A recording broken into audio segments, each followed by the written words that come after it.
Hello friends, రుచికరమైన వంటలు అందించే మీ రుచిరా కిచెన్కి స్వాగతం. మరో రుచికరమైన వంటతో వచ్చేసాం. ముల్లంగి టొమాటో రైస్. ఇది చాలా టేస్టీగా అండ్ క్విక్గా కూడా చేసేయచ్చు. మరి రెసిపీ చూద్దామా?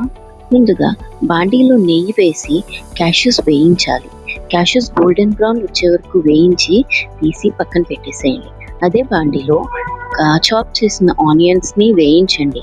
ఆ తర్వాత కట్ చేసిన టొమాటోస్ యాడ్ చేయండి. ఇవి రెండు వేగిన తర్వాత 2 to 3 రెడ్ చిల్లీస్ వేసేసేయండి. మీరు కారం ఎంత తింటారో దాన్ని బట్టి వేసుకోండి. ఇది వేగేలోపు మనం మిక్సీలో పేస్ట్ చేసుకుందాం. అందులో కొద్దిగా ఆనియన్స్, టొమాటోస్, మిర్చి, అల్లం, వెల్లుల్లి, కొత్తిమీర ఇవన్నీ కలిపి ఫైన్ పేస్ట్కి గ్రైండ్ చేసేసుకుందాం.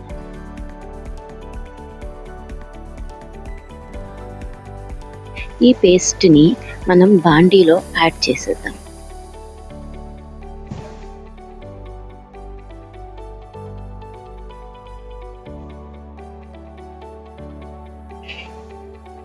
సో మనకి కొద్దిగా ఉడికినట్టు తెలుస్తుందండి.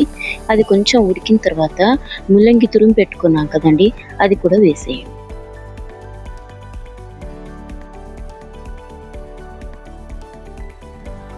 తర్వాత రుచికి తగ్గట్టు కొద్దిగా సాల్ట్ యాడ్ చేయండి.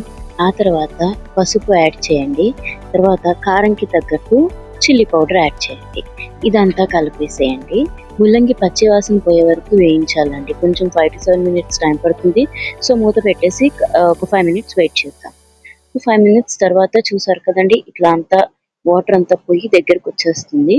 అప్పుడు మనం ఆల్రెడీ కుక్ చేసి పెట్టుకున్న రైస్ని యాడ్ చేయండి.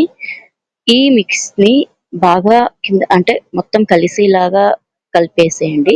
తర్వాత లాస్ట్లో మనం ఆల్రెడీ వేయించుకున్న క్యాష్యూస్ని యాడ్ చేయండి. అంతేనండి, చాలా సింపుల్గా రెడీ అయిపోయింది కదా. రెసిపీ ట్రై చేసి ఎలా ఉందో నాకు కమెంట్స్ ద్వారా తెలియచేయండి. మీ కమెంట్స్ కోసం వెయిట్ చేస్తూ ఉంటాను. Like, share and subscribe. Thank you.